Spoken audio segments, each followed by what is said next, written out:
the replacement for the SF90, the supercar that Ferrari made that had almost 1,000 horsepower or something, and it wasn't really all that successful because of the design and the turbochargers and the incredible price tag. Yeah, that was one of Ferrari's rare failures, if you're being honest. And so they decided to bring a successor out to this car, the 849 Testarossa. And you'd think that they want to change all that, considering what happened with the SF90, and improve on all the things that people wanted from that car. People were expecting from that car.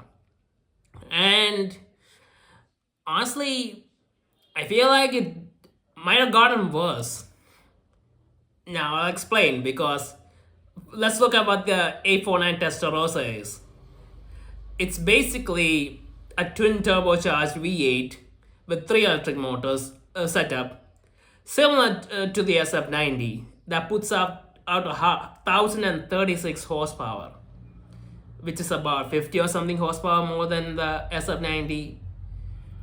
So that's the difference in the power that this car generates, which is understandable, I guess. I mean, they can't make it too powerful because then that it'll clash with the F80. So the power needs to stay there. But I don't think people really had that much of an issue with the power of these modern cars. I mean, the 1,000 horsepower thing, it's not really all that special anymore. The horsepower or flex that everyone had pretty much ended when the Model S Plaid came out with 1,000 horsepower, and yeah, you know what happened. Horsepower numbers are worthless now, because the Model S can do that number too, and it's an EV.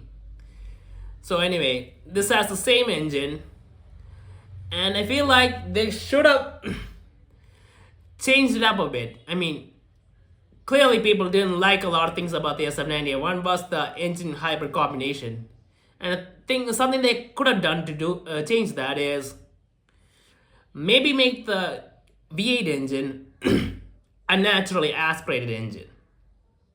And I know that it won't have as much power the turbocharged engines, but you are putting three electric motors in there. Maybe try and put more powerful electric motors in there and keep the power level, or maybe just bring the power down.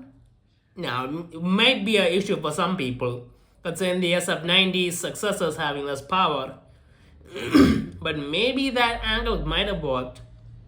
Or they're gonna just try to push out more power on the electric motors. Or maybe try and make a new V8, but I guess that would be a lot of money they had to put into it, and it's not worth it in the long run. But yeah, a naturally aspirated hybrid V8 could have been the key to the success of this car. I mean, people love the Ferrari engines, and they don't really like the turbochargers, they like the NA engines. And an NA V8 with the hybrid assist, without any lag and all that, that would have been awesome. And even if the car had what? Honestly, personally, I feel like even if it was a 900 horsepower or something, I didn't have a problem with that. But then again, I can see the problem where Ferrari wouldn't be able to do that because of the, what was it called? The 296, the new 296 that has a lot of power. It's 800 and something horsepower, so it's too close to that, and it might be an issue. But anyway, that's one of my main problems, and that's still there. It's the same engine setup. And the second one is the design. Now, when the SF90 came out, the design, honestly, there was nothing wrong with the design. It was a good design, but we were coming off seeing the designs of the La Ferrari, the 458, the 488, the 812, and those designs were really awesome. The really eye-catching designs, they were wild. And compared to that, the SF90 looked too tame. It had all the shapes and all, but it looked too tame and not wild enough to be a Ferrari, considering what came before it. That was the problem, the looks of it. And the 849 Testarossa, well, I didn't think it was possible, but apparently this car's managed to make the SF90, in my opinion, actually look really good. I mean, side by side, when you look at it, I honestly feel like the SF90 looks better than this car. So basically, the design is went from tame to just plain. And I honestly thought that people, I honestly thought that Ferrari wouldn't go with this kind of design. We were expecting something like this to happen earlier on before the F80 came out. I mean, the hypercars and the new supercars having the same design language. But considering how the hypercars design wasn't all that well received by the public, I felt like they would have changed it up, but no, they decided to go full on in, and it has the same design language, and now it just looks boring. I mean, yeah, that's the only thing I can say about this design. And they're trying to go for the retro look with the former Testarossa, but yeah, wasn't the way to do it. And the design, yeah, that's not really all that great anymore either. And consider the fact that this is the replacement for the SF90, this car's gonna be around for a long time.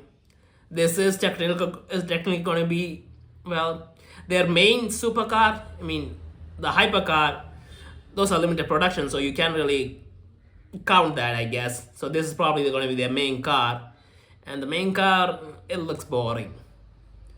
It has the same engine setup, it has the power, and it has a design that's even more boring. And yeah, honestly, this is a disappointment.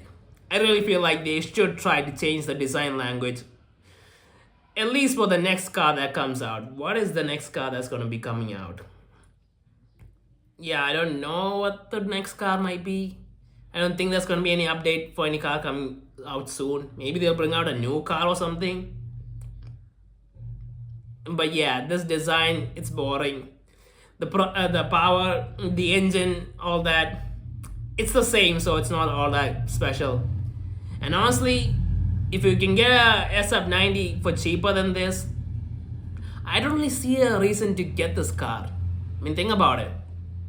What makes this so superior to the SF90? Sure, it has a lot of technology and all of that stuff that makes it improves handling, driving, and all of that.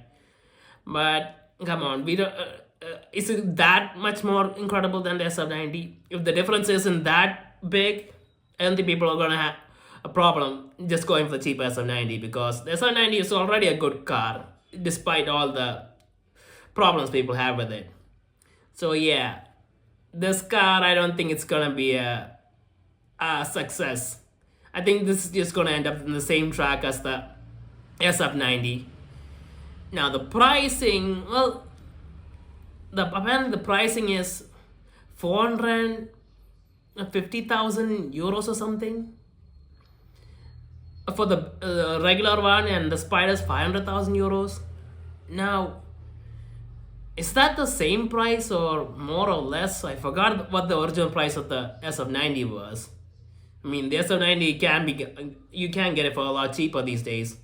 The resale values aren't really all that great. So yeah, overall this car, it feels like a big miss. Not that it's not a good car, but it's not what we wanted from Ferrari. It's not the exciting Ferrari that we wanted, and it's disappointing, but after the F80, I'm not really all that surprised. So